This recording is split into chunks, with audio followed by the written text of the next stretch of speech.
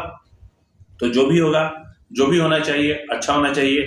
بہرحال ناظرین، نواز شریف گئے، اپنا عمران خان گیا اور عمران خان کو ان کے اپنے ہی وکیل لے ڈوبے. پی ٹی آئی بھی گئی. اب لاکھ بار کرو دمادم مست قلندر، ہونا کچھ نہیں ہے، کیونکہ آپ کا اپنا دمادم مست قلندر ہو چکا. فی الوقت کے لیے اتنا ہی، ملتے ہیں اگلے پروگرام میں، تب تک اجازت دیجیے. فی امان اللہ.